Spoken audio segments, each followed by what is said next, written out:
In the dust-choked towns of the Old West, a woman's worth was often measured by the man she married. But for Rosalie Quinn of Crimson Peak, her value was her own, and she'd be damned if she'd surrender it for a wedding band.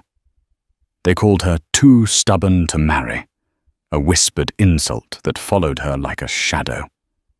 She was a woman as untamed as the frontier itself, her spirit a fortress against the prying eyes and petty judgments of a world that demanded she bend.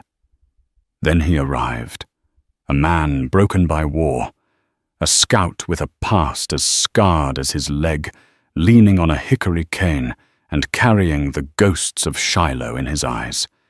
He saw the fire behind her fortress walls, and he did the one thing no one else dared. He asked for her hand. This isn't a story of a woman saved by a man. It's the story of how two outcasts in a world determined to define them by their wounds found a love story no one saw coming. The town of Crimson Peak, nestled in a valley carved by the relentless winds of the American West, was a place built on grit and gossip in that order. And in the year of our Lord, 1879, no subject fueled the town's rumour mill more than Rosie Quinn. At 27, an age when most women were wrangling their third or fourth child, Rosie remained stubbornly, resolutely unmarried. It wasn't for a lack of offers. Rather, it was a lack of interest on her part, a complete and utter refusal to be bartered like a prize heifer at the county fair. They call her too stubborn to marry, the women would whisper over their quilting bees, their needles darting as quickly as their tongues. A pity they'd cluck such a handsome girl if she'd only softened that granite jaw of hers. Rosie was more than handsome. She was striking. Her hair, the color of rich, dark soil after a storm, was often wrestled into a practical braid that fell to her waist. Her eyes, a startling shade of blue, missed nothing. They could assess the health of a horse at 20 paces, spot a brewing storm on the horizon, and most unnervingly for her, would-be suitors. See right through a man's carefully constructed facade to the quivering ambition or foolishness beneath. Her hands, unlike the pale, delicate things of other ladies her age, were calloused and capable. She could mend a fence with the same proficiency as she could stitch a wound, and she preferred the former. Her father, Thomas Quinn, a man whose pragmatism had been honed by decades of frontier life, had long since given up trying to corral his eldest daughter's spirit. He'd taught her to read ledgers, to understand crop rotation, and to shoot a rifle straight and true. In doing so, he had, as his wife Martha often lamented, made her entirely unsuitable for polite society. Martha Quinn loved her daughter fiercely, but she also despaired. Rosalie, my love. She'd plead, her voice laced with the gentle lilt of her Virginian upbringing. Mr. Finch is a man of means. His father owns the mercantile. You could have anything you desire. Rosie would look up from the book she was devouring, perhaps a treatise on botany or a history of the Roman Empire, and fix her mother with a level gaze. What I desire, mother, is not to be owned. And Mr. Alistair Finch looks at me as if he's purchasing a new mare, checking my teeth and assessing my breeding potential. Alistair Finch was by all accounts Crimson Peak's most eligible bachelor. He was dapper, with a carefully waxed moustache and a cravat that was always impeccably tied. He dripped with an air of self-importance that grated on Rosie's nerves like a rusty hinge. He had made his intentions toward Rosie clear, not with whispered sweet nothings, but with pronouncements to her father about the merging of their family interests. Their last public encounter had been at the Founder's Day picnic. Finch, smelling of bay rum and condescension, had cornered her by the lemonade table. Miss Quinn, He'd begun his smile not reaching his eyes. A fine day, though a woman of your complexion should take care with the sun. A woman of my complexion, Mr. Finch, Rosie had replied, her voice cool and clear, is more concerned with the health of our cattle than the paleness of her skin. A concept I'm sure is foreign to you. He had sputtered his face, turning a shade of plum that clashed horribly with his cravat, while several townspeople within earshot stifled their amusement. The incident had only cemented her reputation. She wasn't just stubborn. She was sharp-tongued, and in a woman that was a sin second only to barrenness. Her younger sister Clara was everything Rosie was not. Sweet, biddable, and with a laugh that sounded like wind chimes, Clara was the town's darling. She was betrothed to a young rancher, and her days were filled with dreams of lace patterns and naming her future children. Oh, Rosie, Clara would sigh, her brow furrowed with genuine concern as she practiced her embroidery. Why must you be so contrary? Don't you ever wish for a home of your own?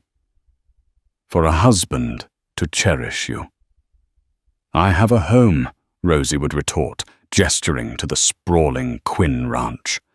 And I cherish my own company far more than I would the company of a man who sees me as an ornament. Besides, she'd add a glint in her eye, I have you to worry about. I received a letter from Aunt Carol in St. Louis. She mentioned a Mr. Applegate there, a supposed man of industry, who turned out to be a swindler. It pays to be discerning.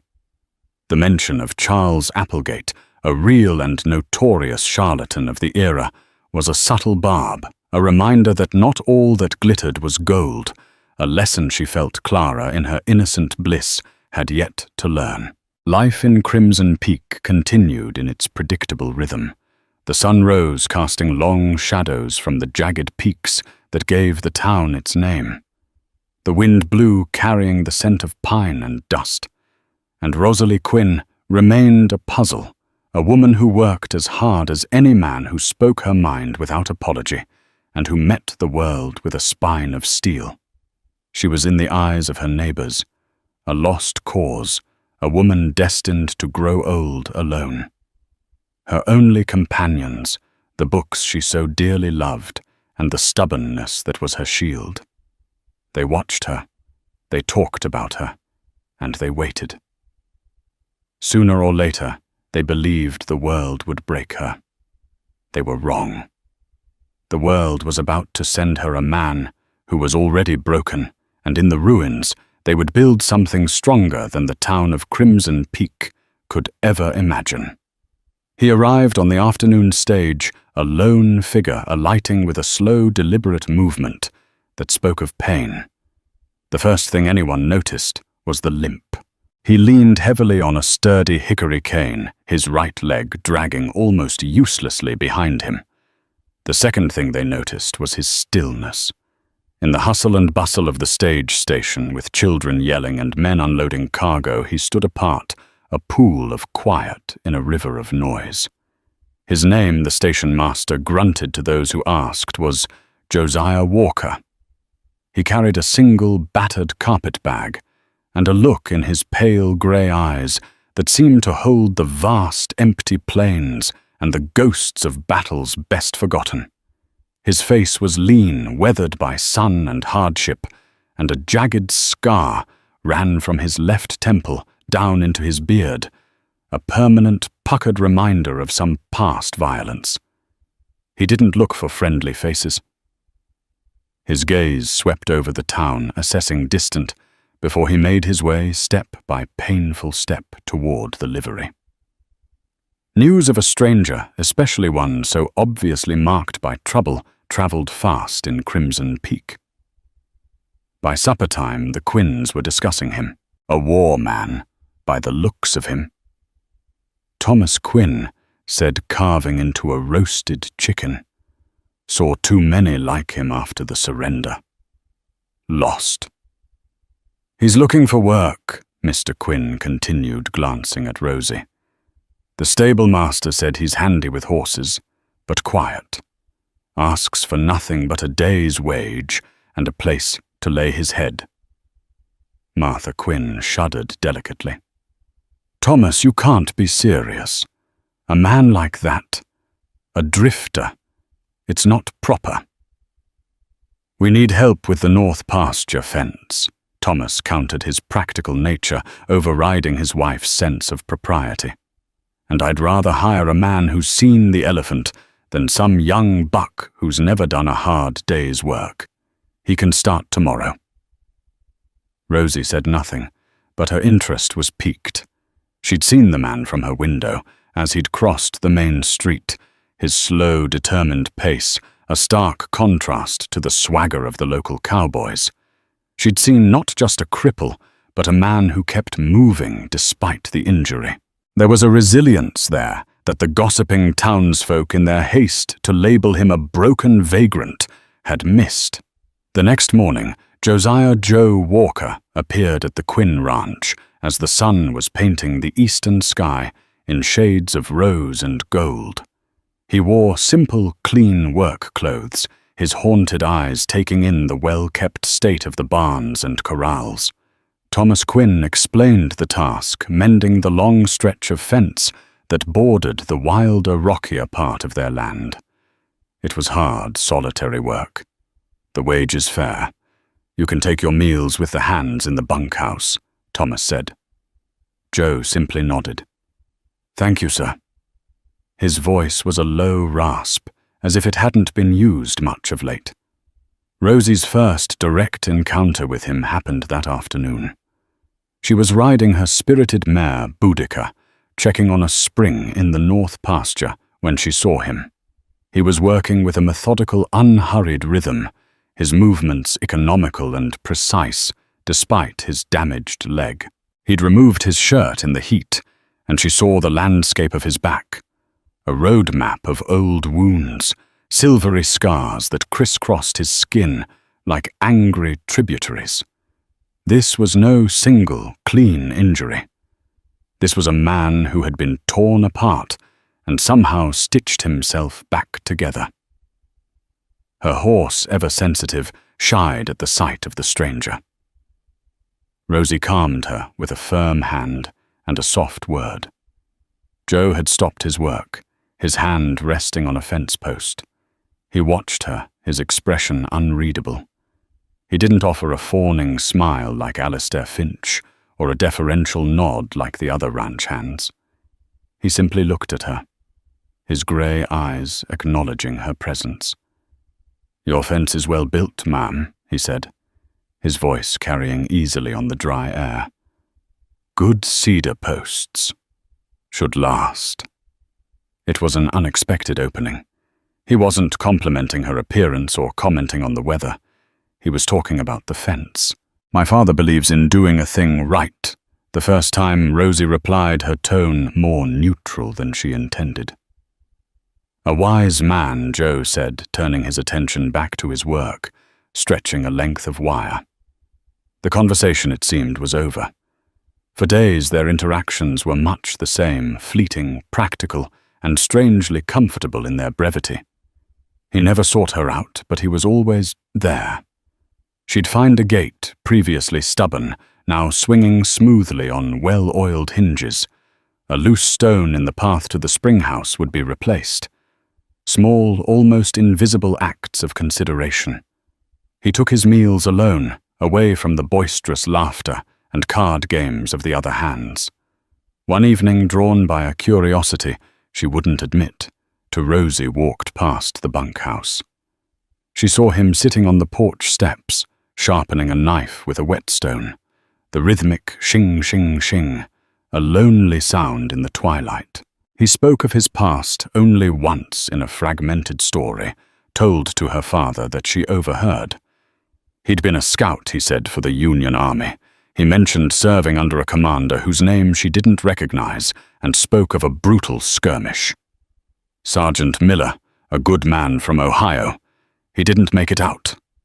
Joe had said his voice flat, devoid of emotion, yet the memory was a palpable weight in the air. "That's where I got this." He gestured vaguely to his leg. He never spoke of it again. The name Sergeant Miller was common, but for Rosie it put a face, however imagined, to the ghosts that haunted this quiet, broken man. The town, of course, had its own theories. He was a deserter, some said. A bounty hunter, others whispered. A man fleeing the law. His silence was a canvas onto which they painted their darkest fears and most lurid fantasies. Alistair Finch, in particular, took a dislike to the new hand. "Quinn, you should be careful," Finch warned her father at the Mercantile. "Hiring such riff-raff. It lowers the tone of a respectable establishment." Rosie, who had been inspecting seed packets nearby, turned. "Mr. Walker has done more honest work in a week than you have in your entire life, Mr. Finch. Perhaps it is the tone of your character that needs examining." Finch's face flushed, and he stalked away. But Rosie's defense of the quiet scout did not go unnoticed. The whispers in Crimson Peak shifted. The stubborn spinster and the broken soldier. What the town wondered could possibly come of that. They saw two damaged people. Two outcasts. They couldn't conceive that these two solitary souls might see something in each other that no one else could, a reflection of their own resilient, unyielding spirit. The courtship of Rosalie Quinn and Josiah Walker was not one of stolen glances across a crowded ballroom or flowery sonnets recited in the moonlight. It was a courtship conducted in the language of the frontier itself, silence, observation, and shared practical purpose. It unfolded slowly like a desert flower, blooming in its own time, unseen by those who only looked for the garish and the grand. Joe never brought her flowers. Instead, he'd leave a perfectly formed arrowhead he'd found by the creek on the porch railing for her, a silent acknowledgement of their shared appreciation for things forged by time and pressure. Rosie never batted her eyelashes at him. Instead, when she saw him struggling to lift a heavy roll of wire, she wouldn't call for another hand, but would walk over and take the other end herself. Her quiet assistance, a statement of partnership that required no words. He began to see the woman the town refused to. He saw her gentleness with a newborn calf, the way she spoke to her horse in a low, soothing murmur.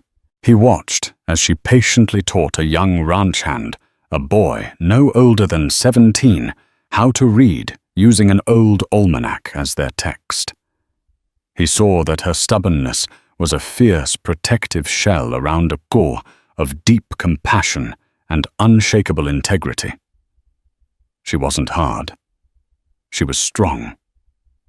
There was a world of difference. And Rosie began to see beyond the limp and the scars. She saw the keen intelligence in his eyes as he tracked a stray steer, reading the story of its passage in the bent grass and overturned stones. She saw the quiet dignity with which he endured the stares and whispers of the townspeople. She saw a man who had faced the very worst of humanity and had chosen not bitterness, but a quiet, solitary peace. He wasn't broken. He was healing. One blistering afternoon, she found him by the creek, his bad leg submerged in the cool, rushing water. He wasn't wearing his boot, and she saw the full extent of the old injury.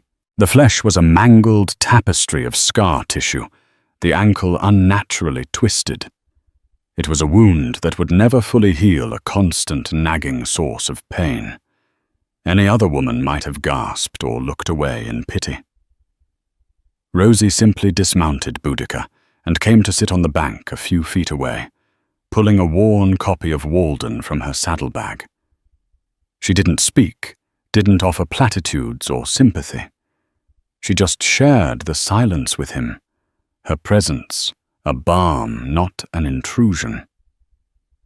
After a long while, he spoke, his voice low. "It bothers you to see it." She looked up from her book, her blue eyes meeting his grey ones without a flicker of revulsion. "It bothers me that it hurts you," she said simply. "It doesn't bother me to see it. A scar is just a story written on the skin."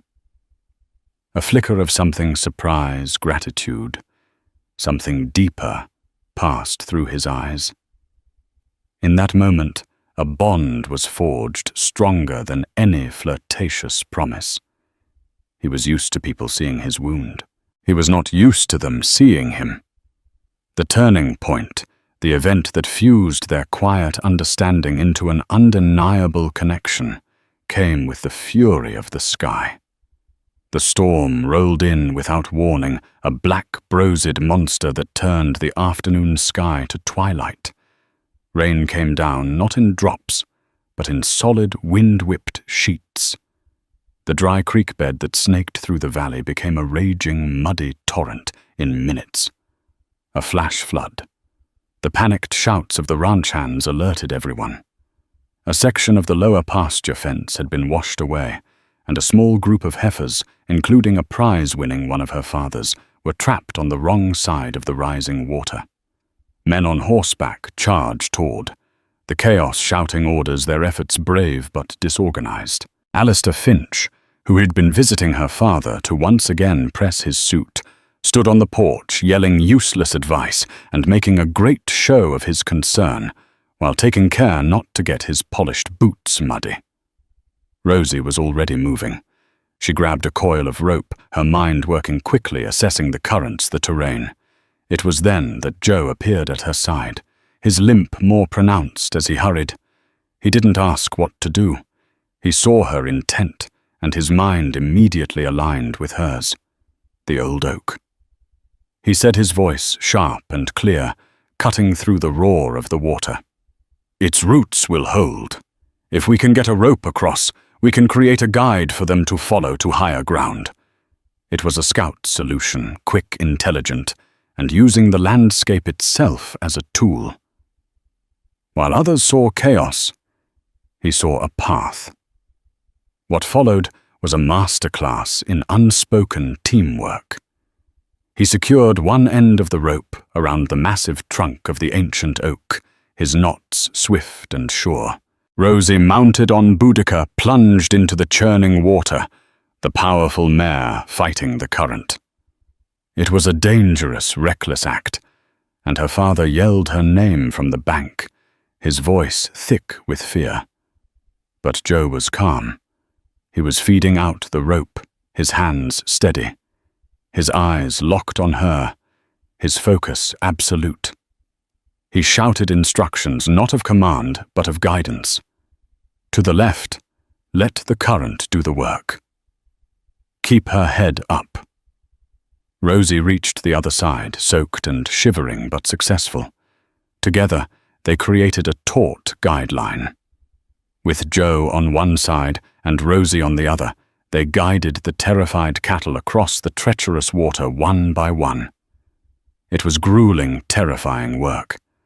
By the time the last heifer was safe, they were both exhausted, covered in mud, and standing in the pouring rain. The other men stood by, humbled and silent. Finch looked on, his mouth slightly agape, his own inaction a stark contrast to their raw competence. As the rain softened to a drizzle, Rosie walked back across the now receding creek. Joe met her, his face grim with exhaustion, but his eyes shining with an emotion she had never seen there before. He reached out, not to touch her, but to steady a trembling heifer. Their hands brushed a brief contact of mud-caked, calloused skin.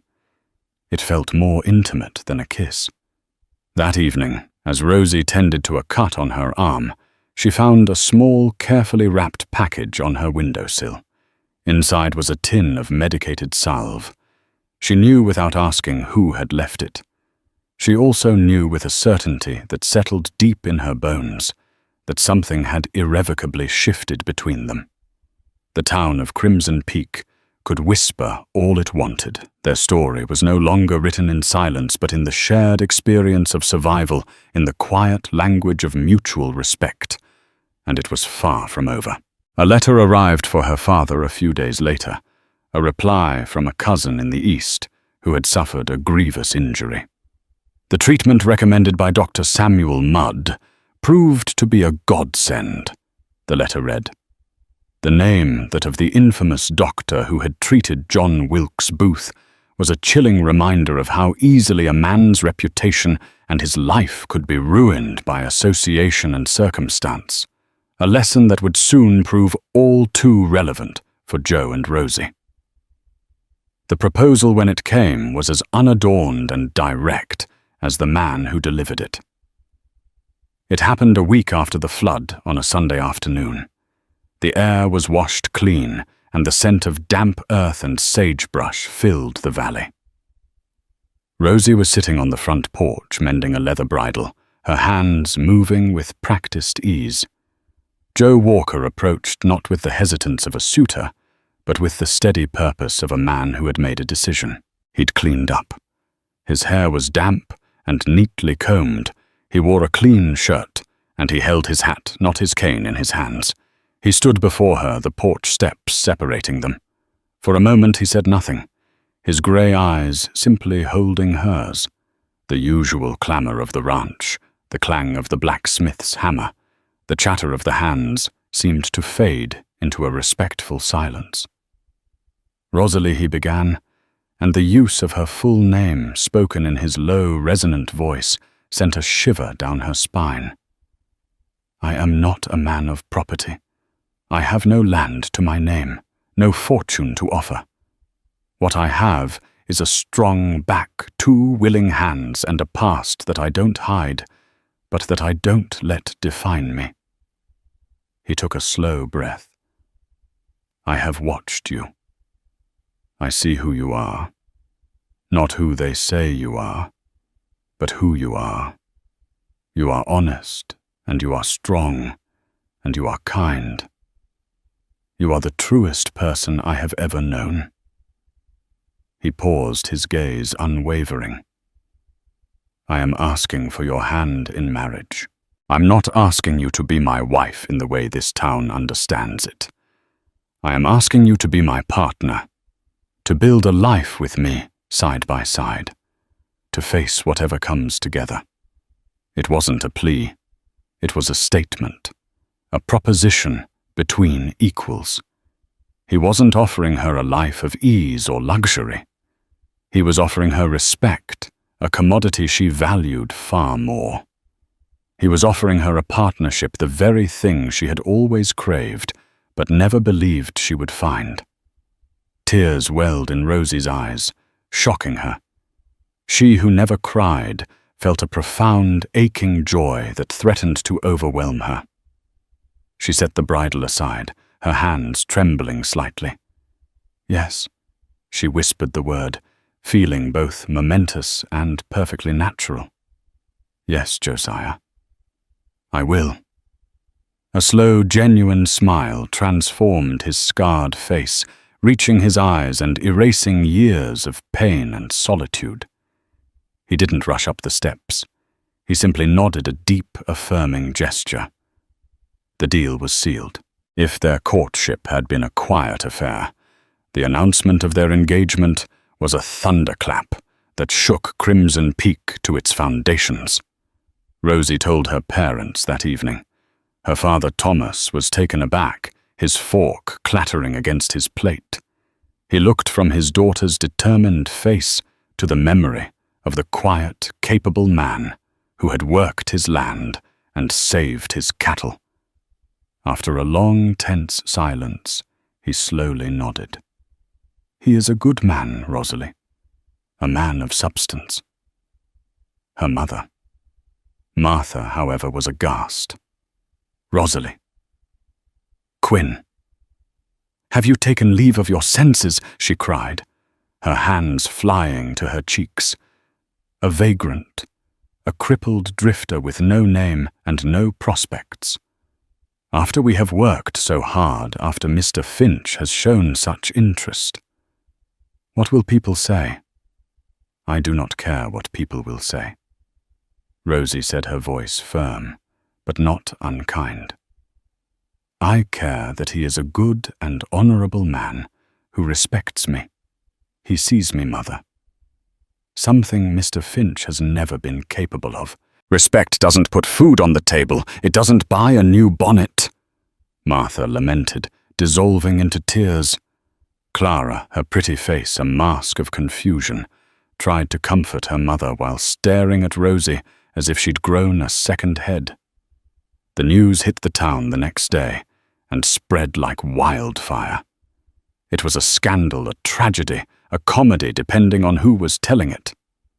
The women at the quilting bee nearly snapped their needles in their excitement. The men at the saloon debated it over whiskey. The stubborn spinster who could have had the wealthiest man in town had thrown herself away on a broken-down soldier. Alistair Finch's reaction was volcanic. His courtship of Rosie had been a public spectacle, a matter of pride. Her refusal was an insult. Her choice of Joe Walker was a public humiliation of the highest order. He confronted her outside the mercantile, his face a mottled red, his voice shaking with fury.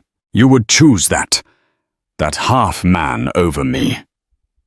He sneered, his voice loud enough for all to hear. Have you no shame, no sense of your own worth?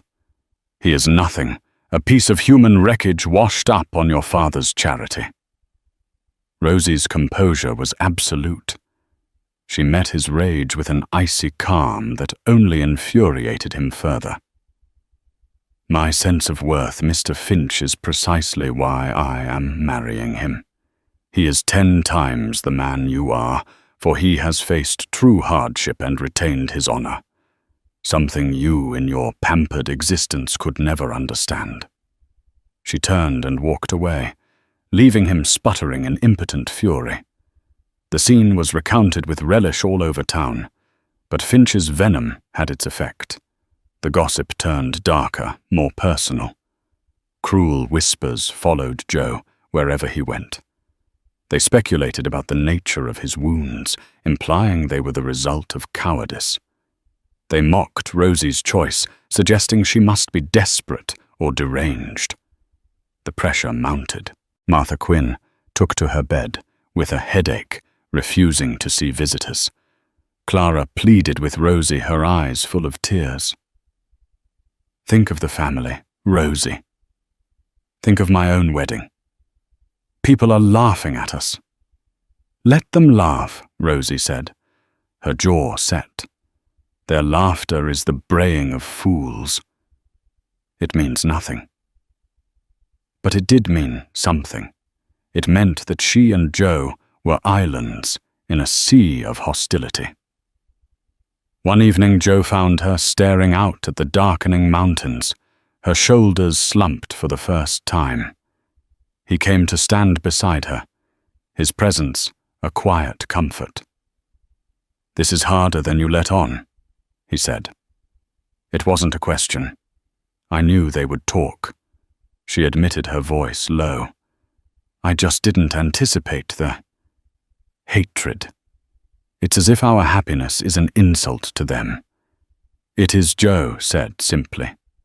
We don't fit into their neat little boxes. People fear what they don't understand, and they hate what they fear. He reached out and for the first time took her hand. His was rough and calloused, but his grip was gentle. But their hatred is their burden, Rosalie, not ours. We will not carry it for them. In his simple, profound words, Rosie found her strength renewed.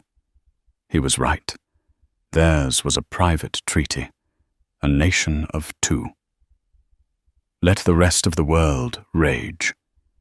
Within the fortress of their shared understanding, they were safe.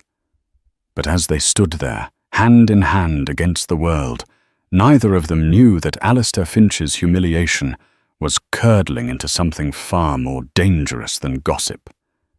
He was not a man to forgive a slight, and his revenge would threaten to destroy not just their future, but the very foundations of the town that had judged them so harshly. Alistair Finch's public fury was merely a mask for a private, gnawing panic. His desire for Rosie Quinn had been twofold.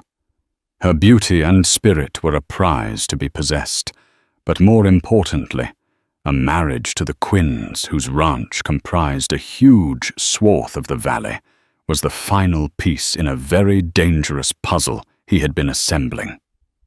For months, Finch had been engaged in a scheme of audacious fraud. Using his position at the mercantile and his father's good name, he had been buying up debt from struggling ranchers and farmers, then using obscure legal loopholes and forged documents to foreclose on their properties for a fraction of their worth.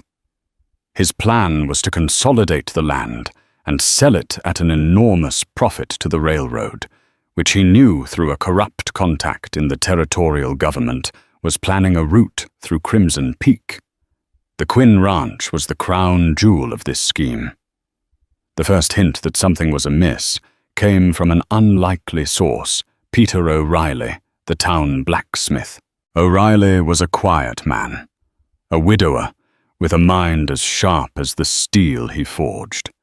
His wife had died a year prior, and the grief had sent him into a spiral of debt, a debt Alistair Finch had quietly bought up. O'Reilly had recently been served with a foreclosure notice that felt deeply wrong. He approached Thomas Quinn one evening, his face etched with worry. "Thomas, something ain't right. Finch is calling my debt, but the paperwork, it's got dates on it from before he even bought the note. And he's offering me pennies on the dollar for my smithy land included." Thomas, a man who valued fairness, was troubled. He promised to look into it. But it was Joe, sitting quietly in the corner of the room, who felt a familiar prickle of suspicion. He had seen this kind of vulture-like behavior before in the chaotic aftermath of the war, when opportunists preyed on the displaced and the desperate. Joe began to listen. He used the skills that had kept him alive as a scout to move unseen, to gather information without appearing to piece together a story from whispers and half-glances. He'd sit in the saloon, nursing a single beer for an hour, listening to the grumbling of other ranchers who were feeling squeezed. He'd observe the flow of paperwork at the mercantile, the private meetings Finch held with slick-looking men who arrived on the stage and left just as quickly. His investigation was given a crucial piece of evidence by Rosie herself. Her stubbornness, which the town scorned, was in fact a manifestation of her meticulous and organized mind. She kept impeccable records for the ranch, and she remembered every dealing her father had ever had. Finch approached Papa about buying the old Miller homestead. 2 months ago, she told Joe one night, as they sat under a sky littered with stars. Old man Miller passed without any kin, and the land went to the county. Finch claimed he was buying it to expand his father's business. "I remember because the deed transfer he showed Papa had Judge Hemlock's signature on it. But Judge Hemlock was visiting his sister in Denver that entire week. I know because I had to wait for him to return to file a water rights claim. It was a small detail one anyone else would have overlooked. To Joe, it was a key, a forged signature. He began to connect the dots. O'Reilly's suspect foreclosure, the land grabs from other indebted ranchers, the forged deed. Finch wasn't just a jilted suitor, he was a criminal. And his desperation to marry Rosie had been about acquiring her family's land without a fight. Her rejection hadn't just wounded his pride, it had threatened to unravel his entire conspiracy. The danger was escalating. One of the ranchers who had publicly accused Finch of cheating was found beaten in an alley, his arm broken. He claimed it was a robbery, but his eyes were full of fear. Finch was using hired muscle, the same slick men from the stagecoach, to intimidate anyone who dared to question him. Joe knew they couldn't go to the local sheriff, a man who was firmly in the pocket of the elder Finch. They needed outside help, and they needed irrefutable proof. "We need a lawman who can't be bought," Joe said to Rosie and her father, their faces grim in the lamplight of the Quinn kitchen. "A man who answers to the federal government." Rosie, ever practical, nodded. "I've read about the U.S. Marshals in the territories. They say there's one man, a deputy, who is relentless. They say he's never failed to bring in his man, dead or alive." "What's his name?" Thomas asked. Joe answered, his voice low and steady. "His name is Bass Reeves." The name hung in the air with a weight of its own. Bass Reeves was already a legend in the Indian Territory, and beyond a black lawman of impeccable courage and skill. Getting a message to him would be difficult and dangerous, but it was their only hope. While they sent a rider out under the cover of darkness with a carefully worded letter addressed to the U.S. Marshal's office in Fort Smith. Joe and Rosie worked to gather the final pieces of proof. Their loyalty to each other was now forged in shared peril. The town that had scorned them was the very place they were now trying to save from a predator in its midst. Rosie used her connections, speaking quietly with the wives of the threatened ranchers. Under the guise of exchanging recipes or borrowing thread, she confirmed timelines, gathered stories, and built a tapestry of Finch's deceit. Her social ostracism now became a tool.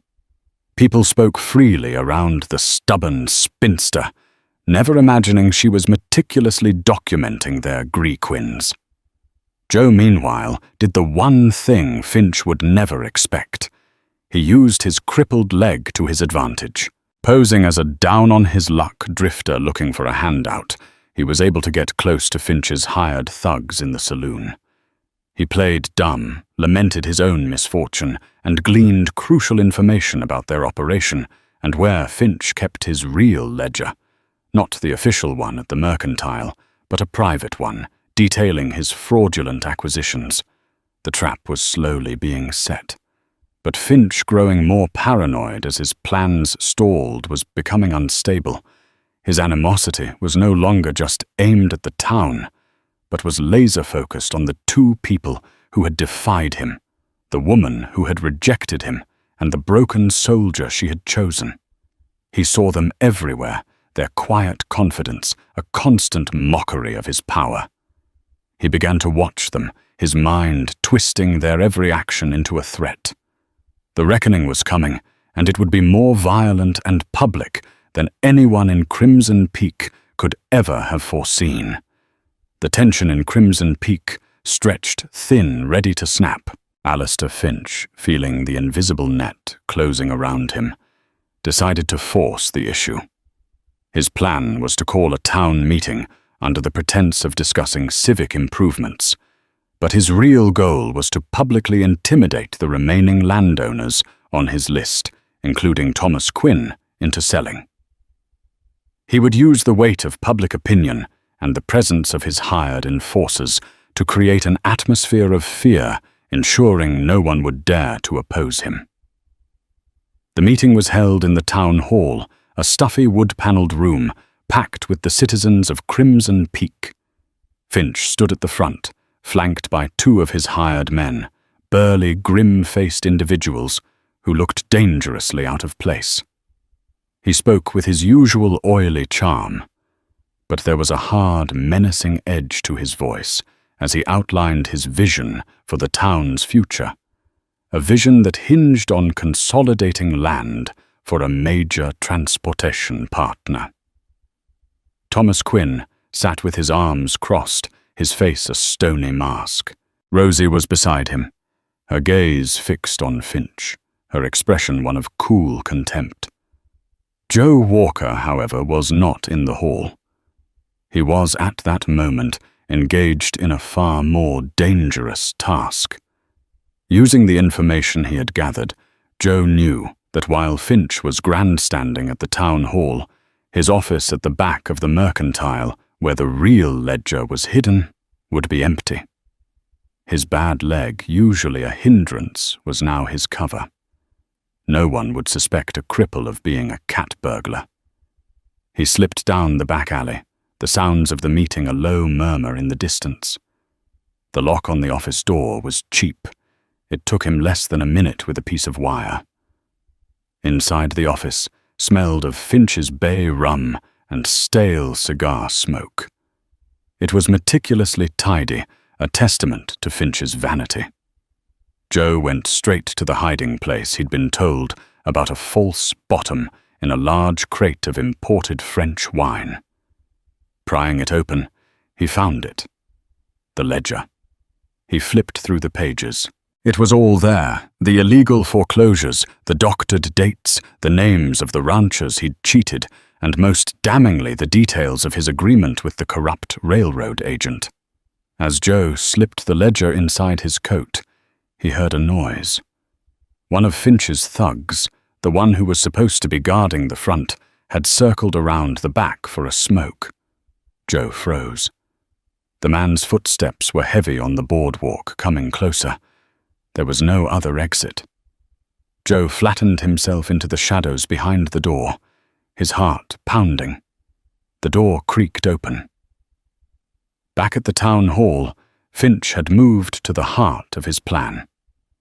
"And so," he said, his voice ringing with false generosity, "for the good of the community, I am prepared to make a final fair offer to those few remaining property owners like Mr. Quinn who have yet to join our great enterprise." He looked directly at Thomas, his smile a predator's grin. Of course, refusing to cooperate would be most unfortunate for the town's progress. The threat was clear.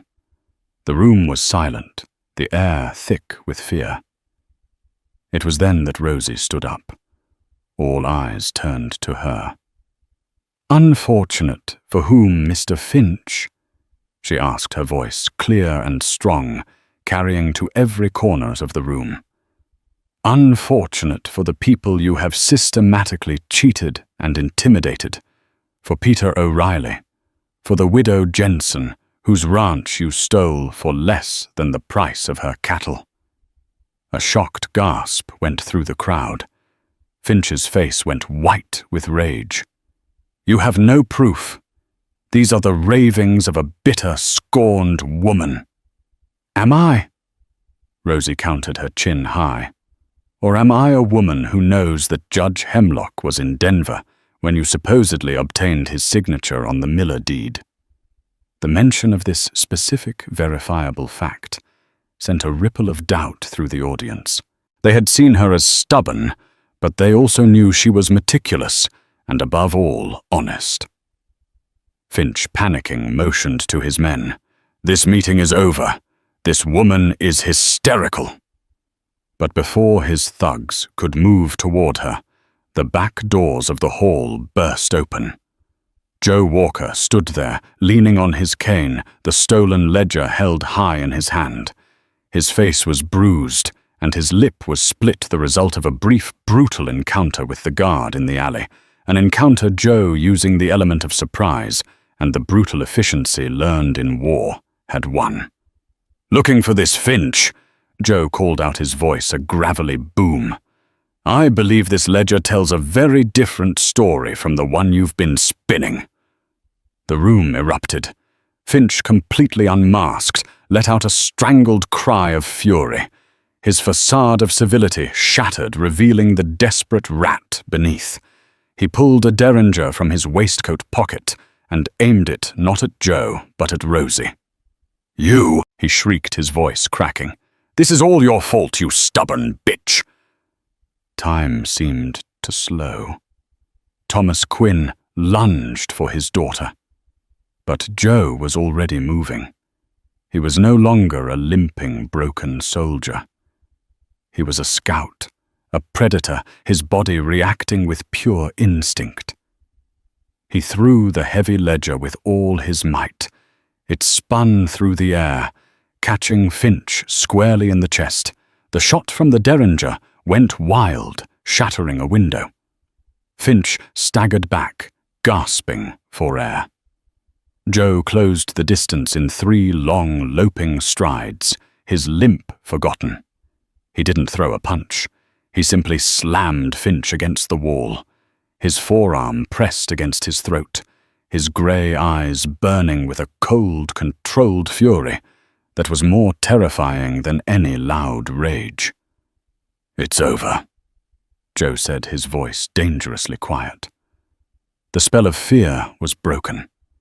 Peter O'Reilly and 2 other ranchers surged forward, grabbing Finch's stunned and now leaderless thugs. The town, which had moments before been cowed into submission, had found its courage. As the townsmen secured a screaming, defeated Alistair Finch, Joe released him and turned to Rosie. He moved to her side, his eyes scanning her for any injury. He gently touched her arm, his hand trembling slightly from the adrenaline. "Are you all right?" he asked, his voice for her alone. She looked at him, at his bruised face, his steady eyes at the man who had walked through the fire for her, for the town, and nodded, a slow, radiant smile spreading across her face. "I am now." The reckoning had come. Not from a legendary lawman, but from the quiet courage of the 2 people Crimson Peak had so readily dismissed. The stubborn spinster and the broken soldier had not only saved themselves, they had saved the town from itself. The downfall of Alistair Finch was as swift as it was total. The ledger, with its damning evidence, combined with the testimony of a dozen emboldened townspeople, sealed his fate. When a U.S. Marshal, not Bass Reeves himself, but a stern-faced deputy, sent in his stead, finally arrived a week later, it was not to investigate a crime, but simply to transport a prisoner. Finch was gone, and the shadow he had cast over Crimson Peak went with him. The town was forced into a period of uncomfortable self-reflection. They had been so quick to judge Rosie for her spirit, and Joe for his scars. They had gossiped and mocked all, while a true villain operated in plain sight, preying on their neighbors. The public apologies were awkward and halting, but they were made. Mrs. Miller, the leader of the quilting bee, brought Rosie a peace-offering quilt. The saloon owner offered Joe free drinks for life, an offer Joe politely declined. They were no longer the stubborn spinster and the broken soldier. They were Rosalie and Josiah, or more often simply, the Quinns. Their wedding was not the grand affair Martha Quinn had once dreamed of for her daughter. It was held on a crisp autumn afternoon on the porch of the Quinn Ranch, the same porch where Joe had made his simple, honest proposal. The guests were few. Rosie's parents, her sister Clara, Peter O'Reilly, and a handful of the ranchers they had helped. Thomas Quinn, his eyes shining with pride, stood beside his daughter. Martha, having finally understood that her daughter's happiness was more important than society's approval, wept quiet tears of joy. Rosie wore a simple dress of deep blue, the color of her eyes. She was not given away by her father like property. Instead, she walked to Joe's side and took his hand, 2 equals meeting to forge a union. The circuit preacher, a man with kind eyes, kept the service short and meaningful. When he pronounced them husband and wife, Joe didn't kiss her with a flourish of passion. He gently cupped her face in his hands, his scarred thumb stroking her cheek, and looked at her as if she were the only person in the world. The kiss they shared was a quiet promise, a seal on their private treaty. Their life together was not a fairy tale. It was something far better. It was real. They didn't magically inherit a fortune or live a life of leisure. They built their life with their own 4 hands. With the money her father gave them as a wedding gift, they bought Peter O'Reilly's smithy and the land around it. The foreclosure was of course nullified, but O'Reilly was ready to move on to start fresh in a new territory. Joe, it turned out, had a knack for working with metal, a skill learned out of necessity during the war.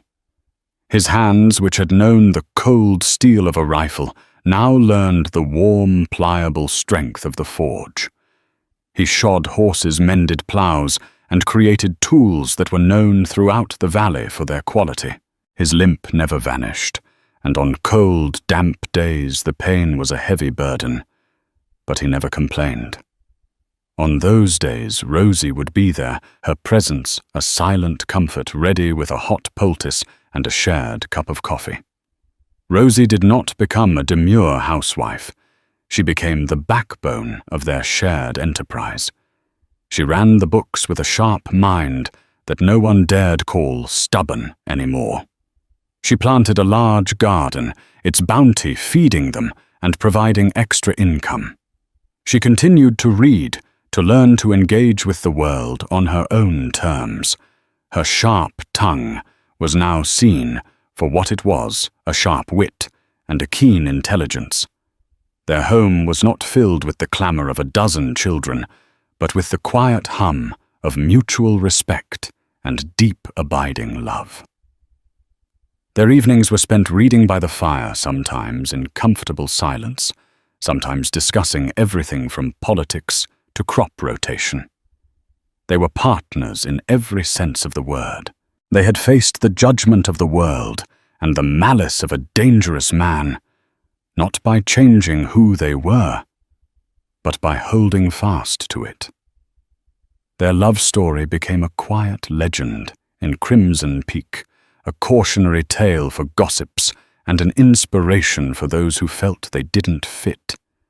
It was a story not of a damsel in distress and a knight in shining armor, but of two strong, solitary souls who saw the truth in each other.